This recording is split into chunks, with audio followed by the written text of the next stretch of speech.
موضوع الدرس فی آلاء اللہ ونعمہ علی عبادہ، سورۃ الرحمن، تفسیر ابن کثیر۔ الحمد للہ رب العالمین، والصلاة والسلام علی اشرف الانبیاء وسید المرسلین، سیدنا محمد وعلی آلہ واصحابہ اجمعین۔ اللهم صل على سيدنا محمد وعلى آل سيدنا محمد كما صليت على إبراهيم وعلى آل إبراهيم في العالمين إنك حميد مجيد۔ أعوذ بالله من الشيطان الرجيم، بسم الله الرحمن الرحيم۔ الرحمن علم القرآن، خلق الإنسان، علمه البيان، الشمس والقمر بحسبان، والنجم والشجر يسجدان، والسماء رفعها ووضع الميزان، ألا تطغوا في الميزان، وأقيموا الوزن بالقسط ولا تخسروا الميزان، والأرض وضعها للأنام، فيها فاكهة والنخل ذات الأكمام،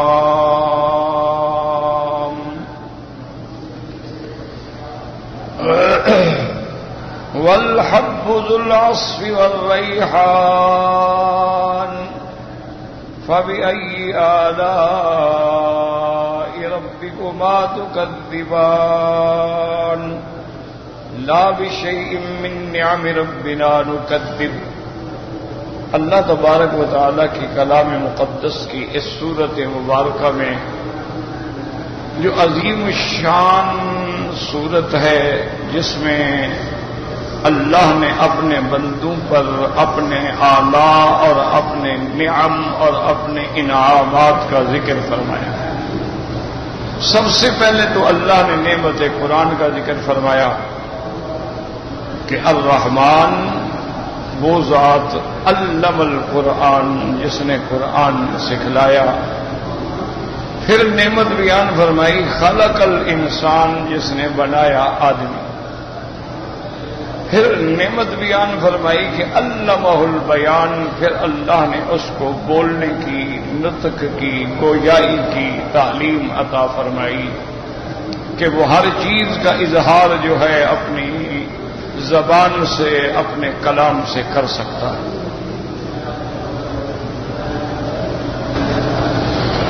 اب اس کے بعد اللہ تبارک و تعالی نے اپنی نعمتوں کا ذکر فرمایا جن کا تعلق عالم علوی سے ہے۔ یاد رکھیں کہ اللہ کی نعمتیں تو بے حد و بے شمار ہیں، کوئی آدمی شمار ہی نہیں کر سکتا۔ لیکن اللہ تبارک و تعالیٰ کی نعمتیں پھر بعض ایسی ہیں جن کا تعلق عالم علوی سے ہے، اور بعض نعمتیں ایسی ہیں جن کا تعلق عالم سفلی سے ہے،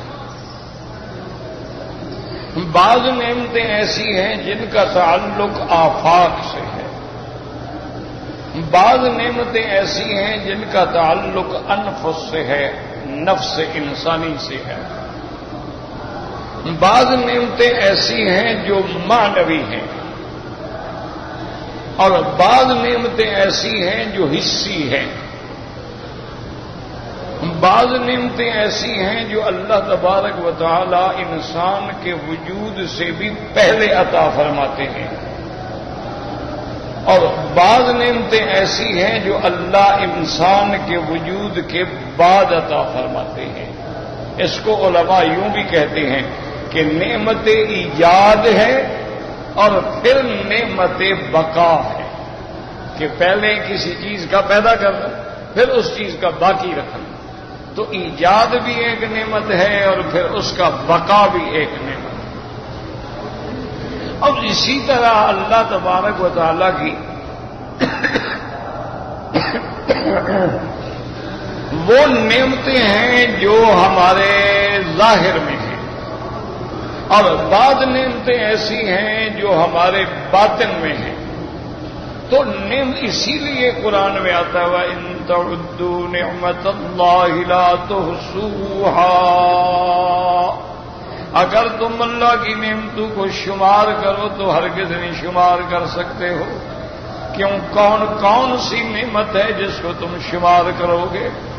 اور پھر اللہ کا ایک اور وعدہ بھی ہے اپنے بندوں پہ، فرمایا لَئِن شَكَرْتُمْ لَأَزِيدَنَّكُمْ وَلَئِن كَفَرْتُمْ إِنَّ عَذَابِي لَشَدِيدٌ، اگر تم میری نعمتوں پہ شکر کرو گے تو میں نعمتیں اور زیادہ عطا فرما دوں گا، اور اگر تم کفر کرو گے، ناشکری کرو گے، تو پھر اللہ تبارک و تعالیٰ کا عذاب بھی بڑا سخت ہے۔ تو اللہ کی نعمتوں کو پہلے تو ہم سمجھیں، سمجھنے کے بعد پھر ہم شکر کریں گے۔ اور شکر جو ہے اس کے لیے بھی یاد رکھو، شکر کا معنی یہ نہیں ہوتا ہے کہ ہم کہہ دیں کہ یا اللہ تیرا لاکھ لاکھ شکر ہے بس شکر ہو گیا، یہ شکر نہیں ہوتا ہے۔ یاد رکھو، شکر کا معنی یہ ہوتا ہے سب سے پہلے اللہ کی ذات پر ایمان لے آئیں۔ جس کا ایمان ہی نہیں تو اس کا شکر کیسا ہو؟ تو خدا کو مانتا ہی نہیں۔ تو سب سے پہلا شکر جو ہے وہ ہے ایمان، کہ اللہ تبارک و تعالیٰ کی ذات پہ، صفات پہ، انعامات پہ ایمان لے آئیں۔ اس لیے اللہ تبارک و تعالیٰ فرماتے ہیں میں نے تو راستے واضح کر دیے ہیں، انا ہدیناہ السبیل اما شاکرا واما کفورا۔ اللہ فرماتے ہیں ہم نے راستہ واضح کر دیا، اب یا تو شکر کرنے والے یا کفر کرنے والے۔ تو پہلا شکر یاد رکھو یہ ہے کہ ہمارا اللہ کی ذات پہ ایمان ہو کہ اللہ تبارک و تعالی وحدہ لا شریک ہیں، اللہ تبارک و تعالی ہی ہمارے خالق، مالک، رازق، پالنہار ہیں۔ یہ ایمان جو ہے یہ بنیاد ہے۔ اس کے بعد شکر کا معنی یاد رکھو یہ ہے کہ جو نعمتیں اللہ نے ہمیں دی ہیں وہ اللہ کی فرما برداری پہ خرچ ہوں۔ اللہ نے ہمیں بولنے کی طاقت دی ہے تو اچھا بولو، ذکر کرو، زبان کو اللہ کی اطاعت میں صرف کرو، یہ شکر ہے۔ آنکھوں کو اللہ کی حکم کے مطابق کعبہ دیکھو، قرآن دیکھو، اچھی چیزیں دیکھو، حلال چیزیں دیکھو، یعنی ان نعمتوں کو اللہ کی اطاعت کے مطابق خرچ کرنے کا نام شکر ہوتا ہے۔ اس کے بعد پھر آخری درجہ ہے کہ زبان سے بھی شکر کرو کہ آدمی نے کھانا کھایا، پانی پیا، الحمدللہ الذی اطعمنا وسقانا وجعلنا من المسلمین۔ اللہ نے کپڑا دیا، الحمدللہ الذی کسانا من الارا۔ جو بھی نعمت ملے اس پہ الحمدللہ کہیں، یہ بھی شکر ہے۔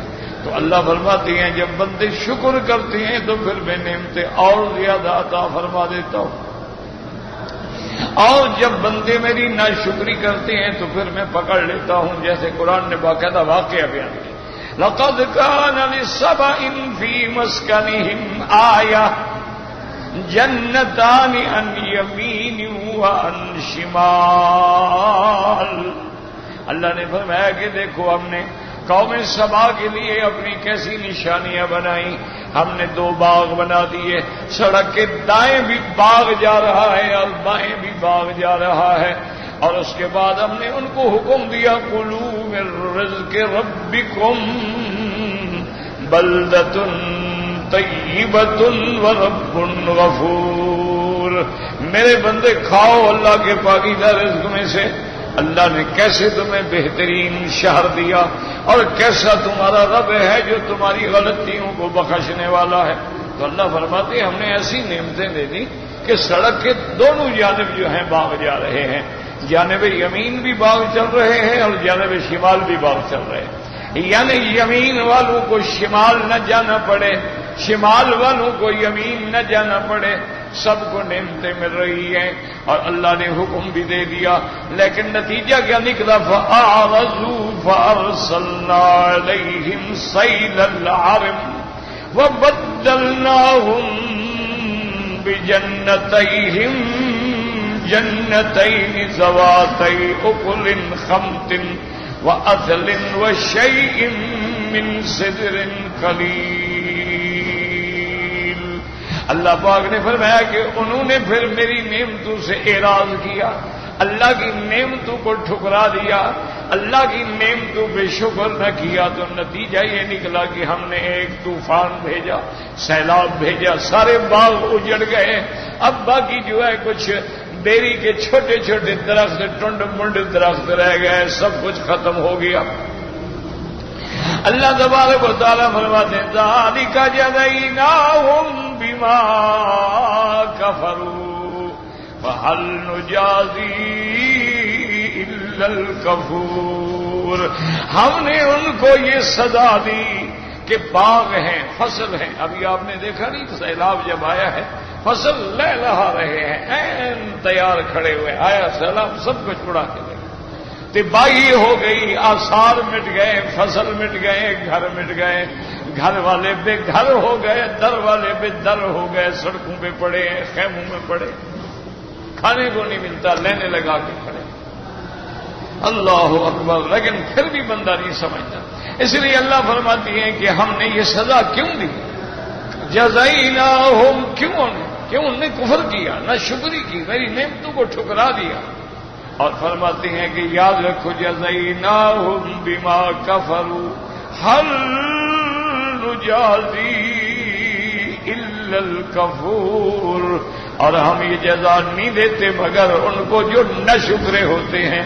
تو نہ شکری پہ یاد رکھو پھر اللہ تبارک و تعالی ہمیں ایسی سزا دیتے ہیں جس کا ہم تصور بھی نہیں کر سکتے. آنکھیں ہیں، ہم نے غیر محرم عورتوں کے دیکھنے پہ صرف کر رہے ہیں. دماغ ہے، بری باتیں سوچنے پہ لگا دیا ہے.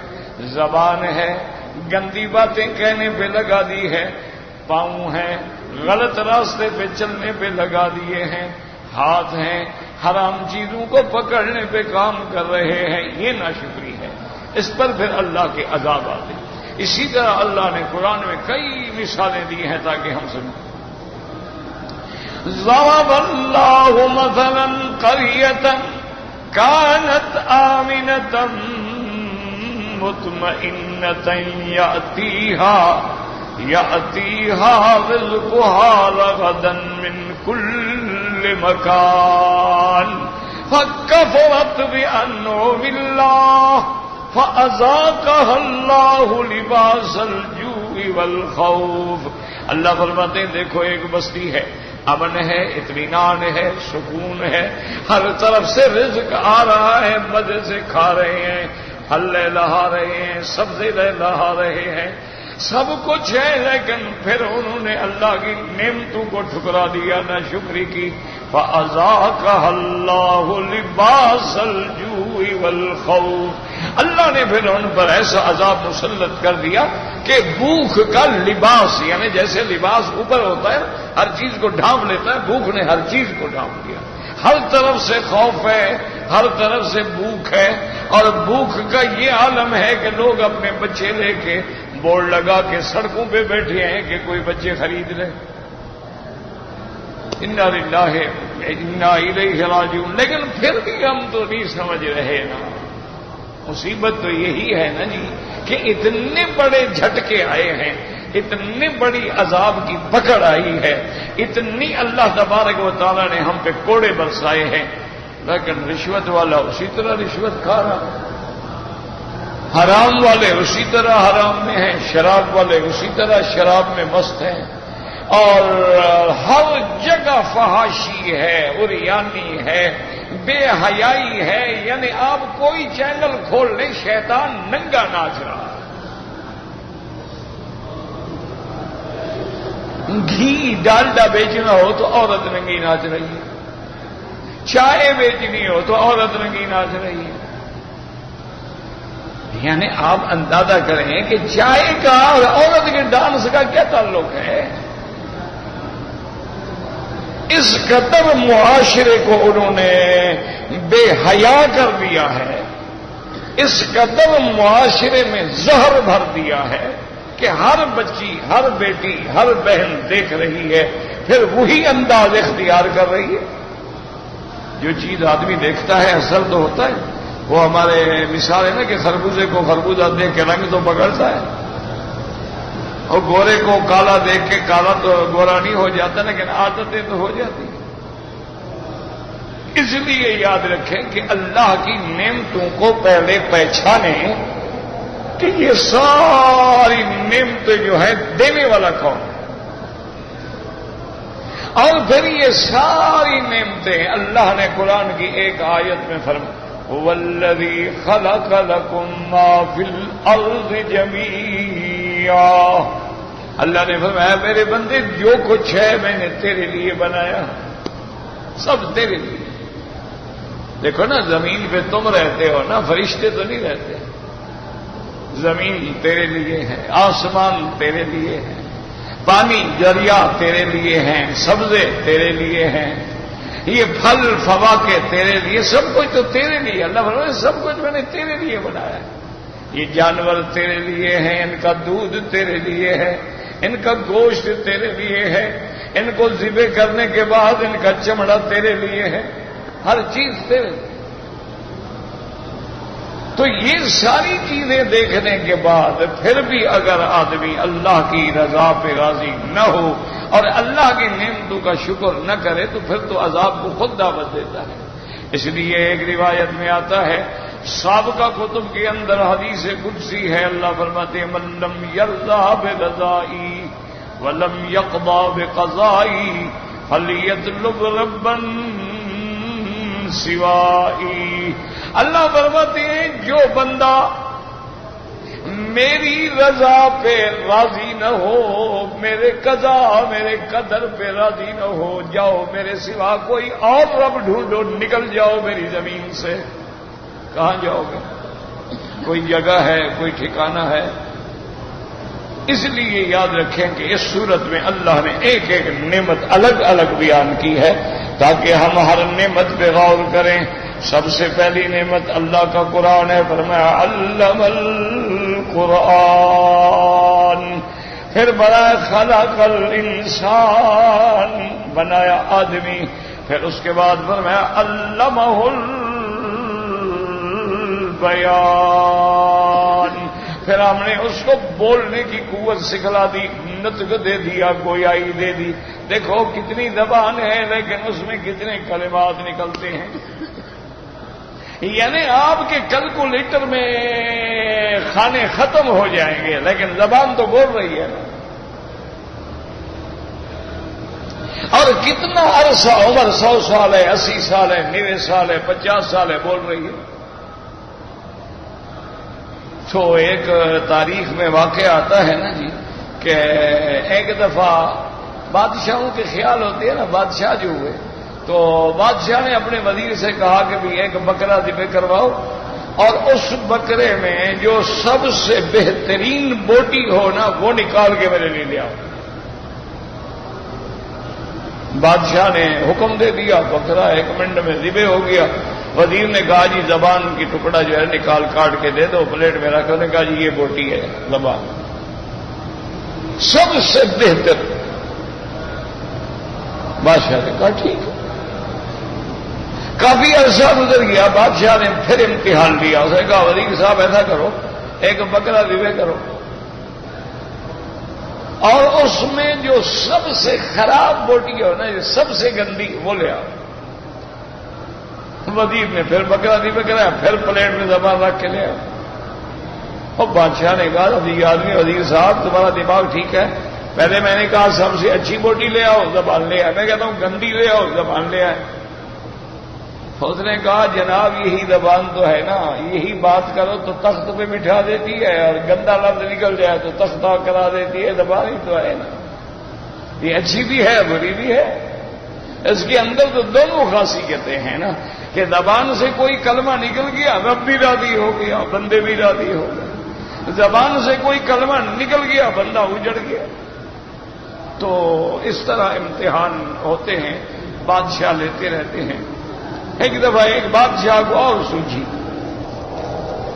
اس نے اپنے جو سب سے سینئر موسٹ وزیر تھا نا، اس کو کہا کہ میرے دوستوں میں، کابینہ میں، پارلیمنٹ میں جتنے سب سے جو بے وقوف آدمی ہو نا اس کا نام لکھ کے لے۔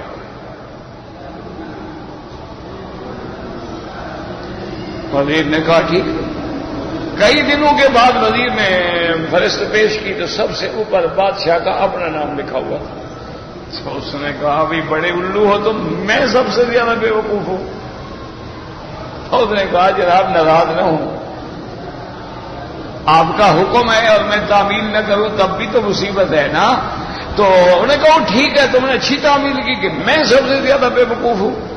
اور انہوں نے کہا ناراض نہ ہوں، میری بات سنیں، چند دن پہلے کسی ملک سے گھوڑوں کا تاجر آیا تھا، آپ نے حکم دیا کہ ہمارے لیے 1000 بہترین اصیل گھوڑے لے آنا، اور آپ نے اس کو 1000 گھوڑوں کے پیسے بھی دے دیے کہ یہ پیسے لے جاؤ اور 1000 گھوڑے خرید کر کے لے آنا۔ نہ آپ نے پوچھا وہ تاجر کون ہے، کہاں کا رہنے والا ہے، نہ باپ ہے، نہ دادا ہے، نہ بنیاد ہے، نہ اصل ہے، نہ ریکارڈ ہے۔ ایک آدمی کو 1000 گھوڑے کے پیسے دے دو تو یہ عقل کی بات ہے؟ یہ سب سے بڑی بے وقوفی نہیں ہے کہ کوئی ریکارڈ ہی نہ رکھو، پوچھو ہی نہ، تحقیق ہی نہ کرو۔ بادشاہ نے کہا اچھا سنو وزیر صاحب، اگر وہ گھوڑے لے کے آ گیا پھر؟ انہوں نے کہا پھر آپ کا نام کاٹ کے اس کا لکھ دوں گا کہ وہ بڑا بے وقوف ہے کہ اتنا پیسے مل گیا پھر واپس آ گیا بے وقوف۔ انہوں نے کہا پھر میں آپ کا نام کاٹ کے اس کا لکھ دوں گا۔ تو بادشاہ ہنس پڑا، بادشاہ تھے۔ تو اس لیے اللہ کی نعمتوں کو اگر نہ پہچانو تو کچھ نہیں ہے نا جی، کھا رہے ہو کھا رہے ہو کھا رہے ہو۔ اب میرے بھائی خدا کے لیے غور کرو، ایک روٹی کا نوالا تم توڑتے ہو، ایک ٹکڑا توڑتے ہو کھانے کے لیے، ایک روٹی کا نوالا ہی ہے نا، لیکن تم نے غور کیا ہے کہ یہ ایک روٹی کا ٹکڑا تم تک کیسے پہنچا؟ پہلے ایک بیچارے مزارے نے، جٹ نے، ہاری نے زمین ٹھیک کی، اس میں گندم کا بیج ڈالا، پھر اس سے گندم نکلی، پھر سردی گرمی میں بچایا، پھر گندم پک کے تیار ہوئی، اب اس کو کاٹا، کاٹنے کے بعد تھریشر لگائے، بھوسا الگ کیا، دانے الگ کیے، پھر دانے صاف کر کے بیچے، دانے منڈیوں میں آئے، منڈیوں سے چلتے چلتے فلور ملوں پہ آئے، پھر چکی میں اس کو پیسا گیا، پھر وہ آٹا بنا، پھر وہ آٹا بوریوں میں بند ہوا، پھر وہ آٹا بکا، وہ آٹا تنور والوں نے خریدا، اس کو پانی میں ملایا، اس کو گوندھا، اس کو آگ میں پکایا۔ کتنے بندے لگے ہیں تمہارے پاس ایک روٹی کا نوالا آنے کے لیے؟ یہ تو نہیں نا بس جانوروں کی طرح کھاتے جاؤ کھاتے جاؤ کھاتے جاؤ، کبھی غور بھی تو کرو نا۔ کیا ہے جی؟ وہ جی بکرے کا گوشت ہے جی، بکرا ماشاءاللہ بڑا اچھا ملا۔ وہ بکرے کو اللہ نے پیدا فرمایا، پھر بکرا چرتا رہا، گھاس کھاتا رہا، اس کی نگرانی کی گئی، وہ بڑھتا گیا، موٹا ہوا، پھر بیچا گیا، پھر ذبح ہوا، پھر گوشت بنا، پھر پکایا گیا۔ کتنی محنتوں کے بعد تمہارے پاس ایک روٹی پہنچی ہے، تم کھانا کھا کے پھینک دیتے ہو، اٹھاؤ چھوڑو جی چھوڑو، بچ گیا، پھینک دو کچرے میں۔ اور لاکھوں مسلمانوں کے بچے ہیں جو ڈرم، کچرے کے ڈرموں سے کھانا نکال نکال کے کھا رہے ہیں۔ تو اس لیے ہمیشہ یاد رکھیں، سب سے پہلے اللہ کی نعمتوں کو دماغ میں رکھو، نعمتوں کے بعد اللہ پر ایمان لاؤ، اللہ پر ایمان لانے کے بعد اس نعمتوں کو اس کے حکم کے مطابق استعمال کرو۔ اور جب استعمال ہوں پھر ہر بات پہ اللہ کا شکر بھی ادا کرتے ہو. اب اللہ فرماتے ہیں الشمس والقمر بحسبان، سورج اور چاند بحسبان، بعض علماء فرماتی ہیں یعنی بحساب، اس کا پیدا کرنا، پھر اس کا بنانا، اس میں نور بھرنا، اس میں ضیاء پیدا کرنی، پھر اس کو اپنے نظام کے مطابق اپنے محور پہ اپنے گردش پہ چلانا. دیکھو کیسا حساب ہے، ذرا بھی ادھر ادھر ہو جائے تو بس ختم. نظام ہے نا. الشمس والقمر بحسبان، جیسے اللہ فرماتے ہیں الم تر ان اللہ یسجد له من فی السماوات، يسجد له من في السماوات ومن في الأرض والشمس والقمر والنجوم والجبال والشجر والدواب وكثير من الناس. اور بعض علماء فرماتے ہیں الشمس والقمر بحسبان، کیا معنی یعنی یجریان بحساب متقن، اللہ نے ان کو چلایا ہے بڑے نظام کے مطابق. للشمس ينبغي لها ان تدرك القمر ولا الليل سابق النهار وكل في فلك يسبحون. اور کہیں فرماتے ہیں تبارک الذی جعل فی السماء بروجا وجعل فیہا سراجا وقمرا منیرا. اور کہیں فرماتے ہیں هو الذی جعل الشمس ضیاء والقمر نورا وقدرناه منازل لتعلموا عدد السنين والحساب. اللہ فرماتے ہیں غور کرو سورج پہ کیسا میں نے روشن گولا بنا دیا ہے، اور اس کے اندر اتنی شدت کی حدت اور توانائی ہے کہ اگر آسمان کے اس سورج سے یعنی ہم ایک فٹ مربع کا گولا الگ کر لیں تو سارا دنیا کا نظام جو ہے نا توانائی کا، ان کو کسی چیز کی ضرورت ہی نہیں رہے گی، اتنی اس میں آگ ہے، اتنی اس میں شدت ہے. اور پھر اللہ نے چاند میں کیسا لطیف نور رکھا ہے کہ بعض تیری فصلیں جو ہیں وہ چاندنی میں پکتی ہیں. اور پھر دیکھیں چاند کا تعلق اللہ نے سمندروں کی لہروں سے بنا دیا ہے. چاند چڑھتا آئے گا سمندر کا مد و جزر بھی بڑھتا آئے گا، چاند گھٹتا جائے گا سمندر کا مد و جزر بھی گھٹتا جائے گا. اللہ فرماتے ہیں ایک نظام کے مطابق جب سے یہ دنیا بنی ہے یہ اپنے ایک حساب سے رفتار سے چل رہے ہیں، کبھی ان میں ایک سیکنڈ کی غلطی نہیں ہوئی.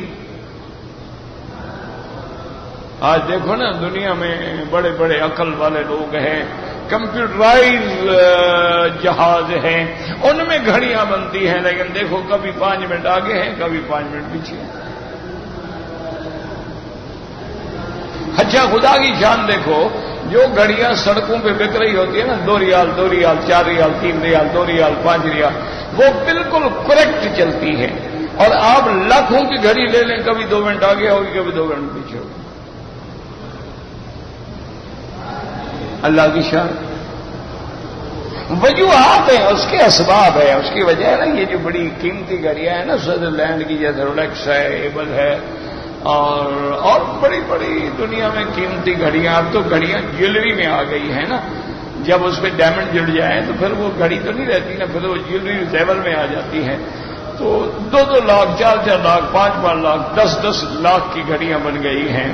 کیونکہ یہ جن ملکوں میں بنتی ہے نا خدا کی شان ہے وہاں وہ ٹھنڈے ملک ہیں، تو ان کا سارا سسٹم جو ہے اسی کے مطابق ہوتا ہے. جب وہ گرم ملک میں آتی ہیں تو لازمی بات ہے غلطی تو کریں گی نا. اسی لیے آپ دیکھیں نا ٹھنڈے ملکوں کی گاڑیاں ہمارے پاس نہیں چلتی. ہمارے ملک کے لیے الگ گاڑیاں بنائی جاتی ہیں نا جو یہاں کی گرمی کو برداشت کر سکے.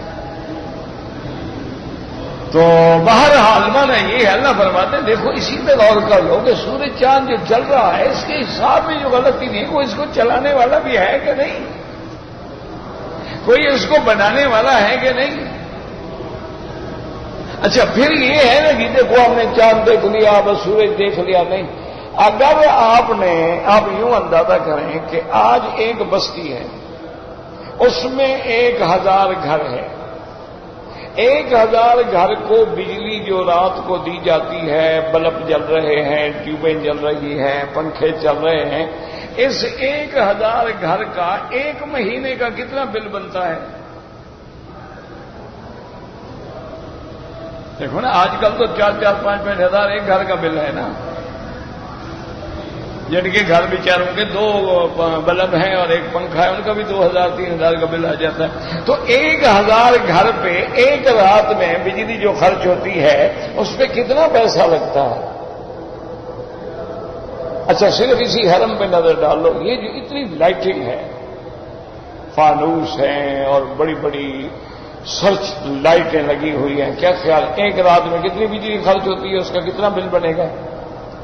اللہ فرماتے ہیں میں نے تو ایک چاند بنا دیا نا، ساری دنیا کو منور کر رہا ہے، اس کی قیمت دے سکتے ہو؟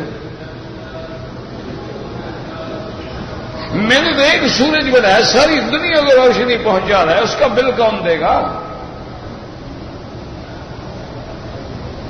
کہ سورج آیا تیرے ساری سسٹم جو ہے، لائٹنگ جو ہے، یعنی بجلیاں جل بھی رہی ہوں، سورج آ گیا بیکار ہو گیا.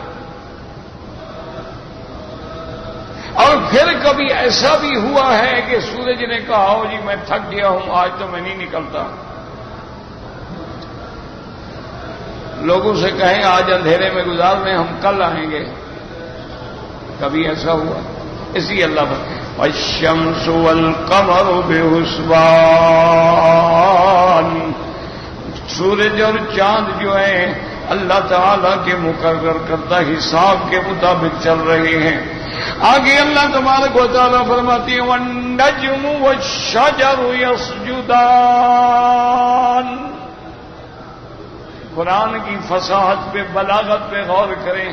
آسمان سماوی 2 نعمتوں کا ذکر کیا، سورج اور چاند، پھر سفلی 2 چیزوں کا ذکر کیا، یعنی دونوں برابر آ رہے. الشمس والقمر بحسبان، اور آگے فرماتے ہیں والنجم والشجر یسجدان.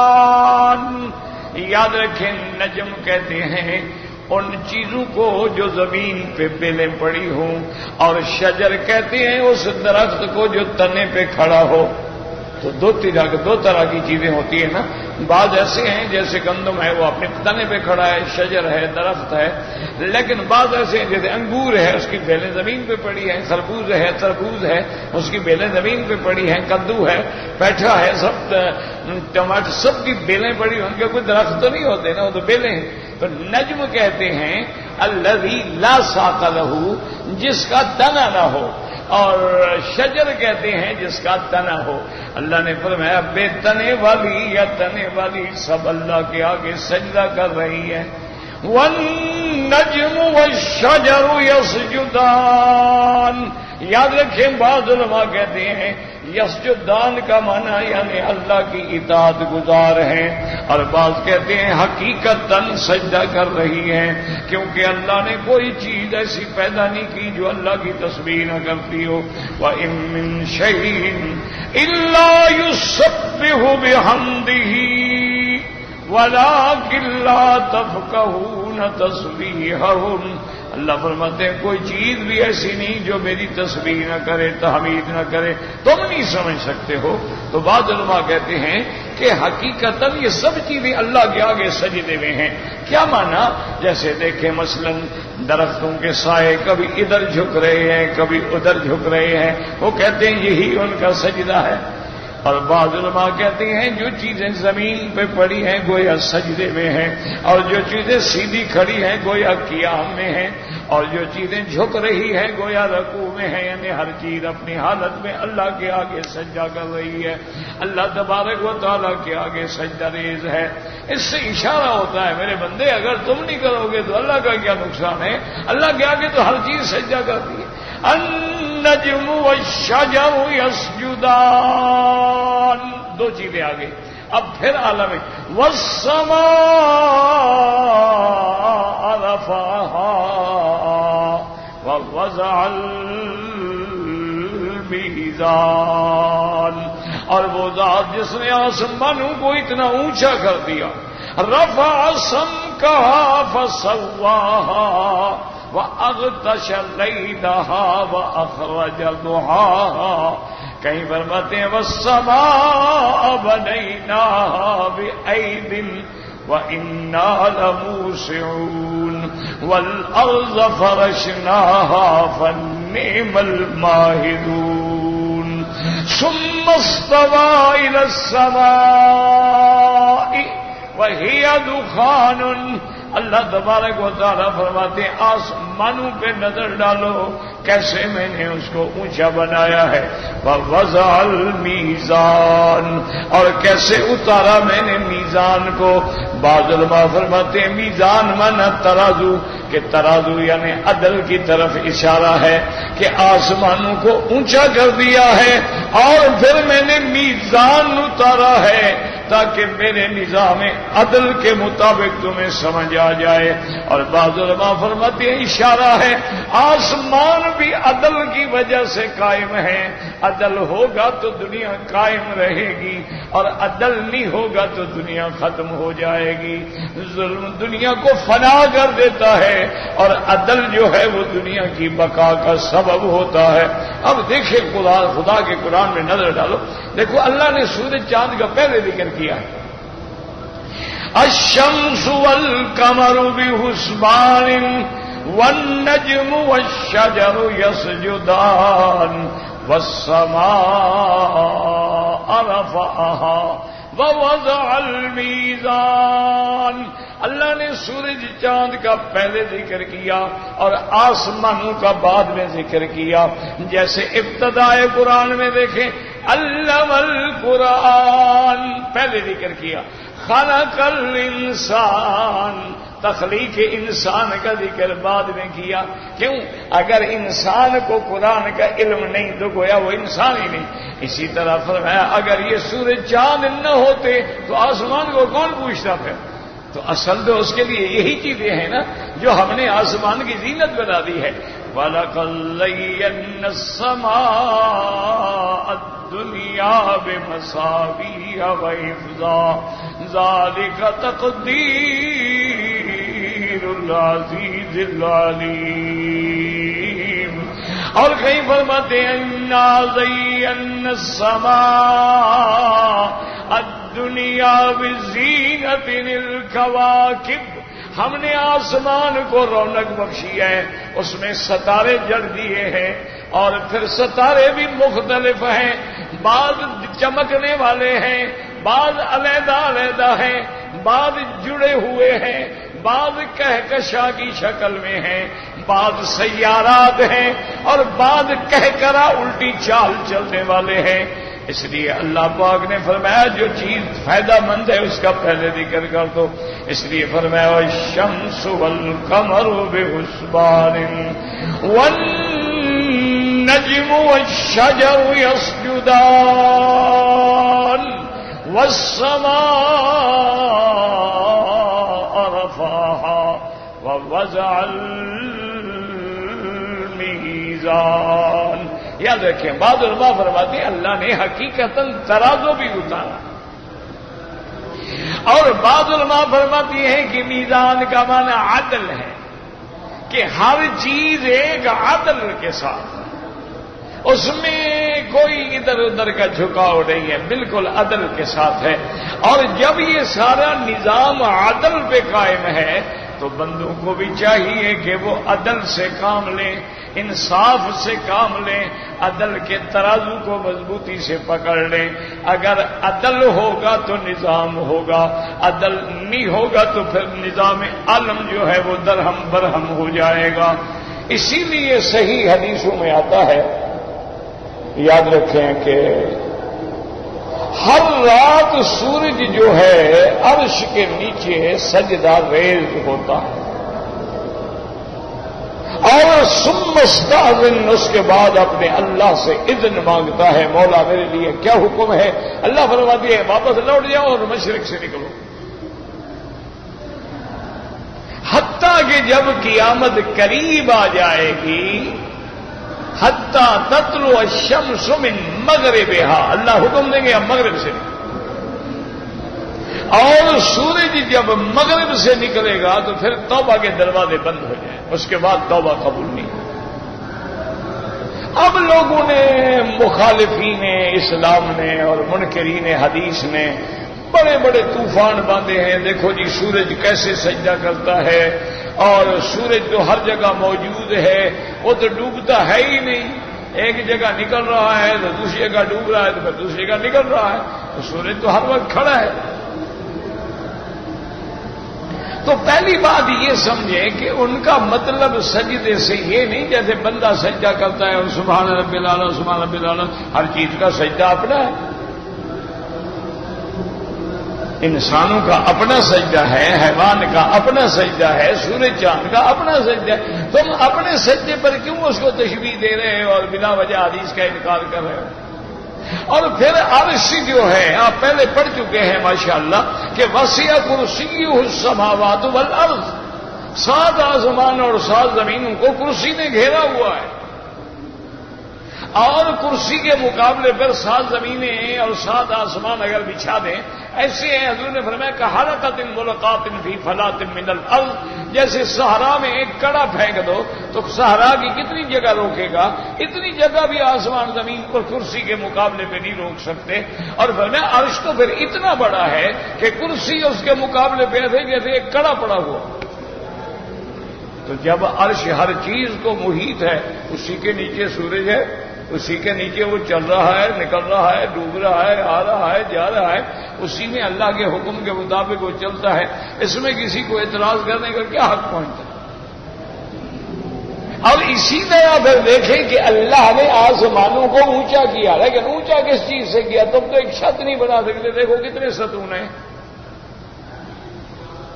اللہ نے جو آسمان اونچا کر دیا ہے، کہاں ہے ستون جن پہ آسمان کھڑا ہے؟ کون ہے آسمانوں کو پکڑنے والا اور روکنے والا؟ ان اللہ یمسک السماوات والارض۔ اور اسی طرح قیامت والے دن بتائیں کیا ہوگا؟ والسماوات مطویات بیمینہ، اللہ آسمانوں کو لپیٹ کے اپنے داہنی انگلی میں پکڑ لیں گے، اللہ زمینوں کو لپیٹ کے پکڑ لیں گے اور پھر حکم دیں گے لمن الملک اليوم این الجبابرہ، کہاں ہے دنیا میں بڑے بڑے جبار اور بڑے بڑے متکبر، کہاں ہیں؟ آج نکل آئے ہم میدان میں مقابلہ کریں۔ پھر خود ہی جواب دیں گے للہ الواحد القہار، کون ہے اللہ کے مقابلے؟ اس لیے یاد رکھیں یہ ساری اللہ کی نعمتیں ہیں، اور اللہ کی نعمتوں کا سب سے بڑا امتحان عدل ہے، انصاف ہے، ہر چیز میں، ترازو میں، وزن میں، کیل میں، مکیال میں، تول میں، دینے میں، لینے میں، ہر چیز میں ہمیں جو حکم ہے وہ یہی ہے کہ ہم عدل پہ قائم رہیں۔ اللہ آپ کو اور ہمیں عدل پہ چلنے کی توفیق دے اور قائم رکھے انشاءاللہ تبارک و تعالی۔ اللہ نصیب فرمائے، میرا ارادہ ہے مدینہ منورہ کا انشاءاللہ۔ تو اب درس جو ہے وہ ہفتے والے دن یعنی یوم السبت، کیونکہ جمعہ انشاءاللہ وہاں پڑھیں گے، تو جمعہ والے دن یعنی مغرب کے بعد درس نہیں ہوگا انشاءاللہ، یوم السبت ہفتے والے دن ہوگا۔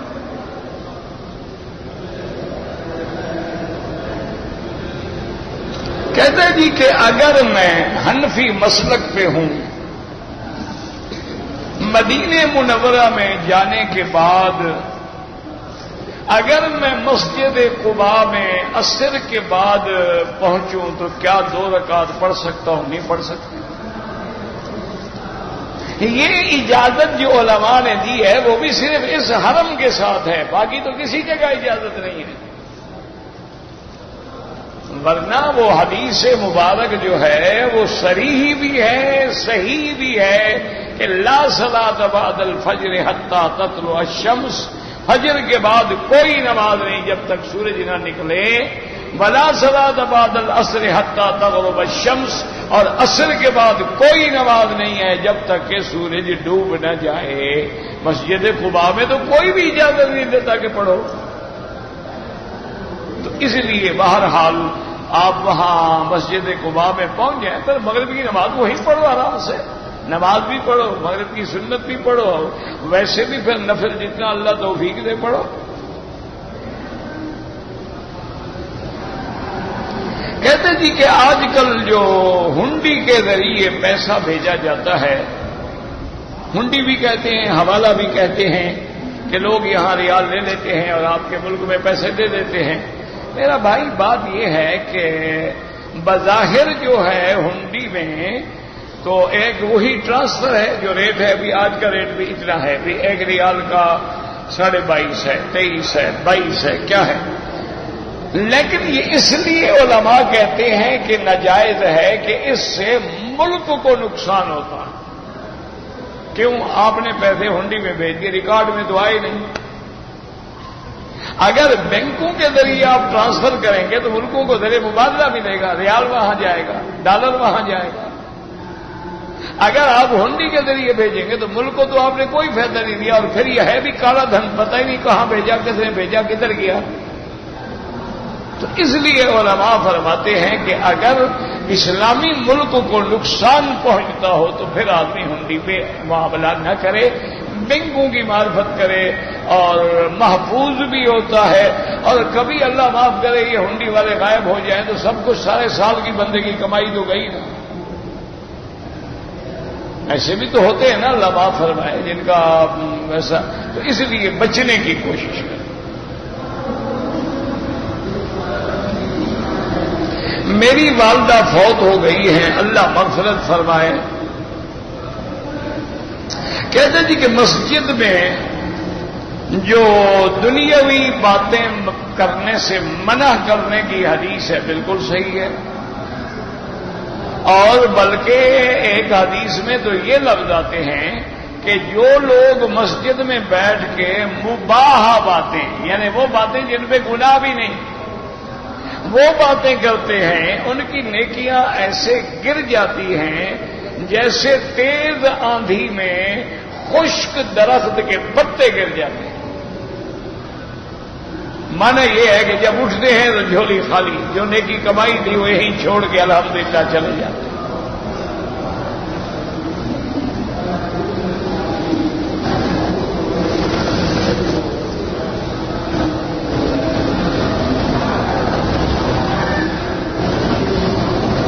ہم پیسہ کھلا کرنا چاہتا ہے، پتہ نہیں کھلا کرنا کیا ہوتا ہے، 1000 پہ 30 روپیہ لیتا ہے، وہ ناجائز ہے۔ کہتے جی کہ ہمارے بنگلہ دیش میں علماء کہتے ہیں کہ اقامت دین کے لیے کام کرو، ہم تو نہیں کر رہے، اقامت دین کے لیے کر تو رہے ہو نا، نماز جو پڑھے اقامت دین ہے، مسجد میں آتے ہو، قرآن سنتے ہو، درس سنتے ہو، یہ دین کی اقامت ہے۔ اب ہر آدمی تو عالم نہیں ہوتا کہ اس کے برابر کام کر سکے۔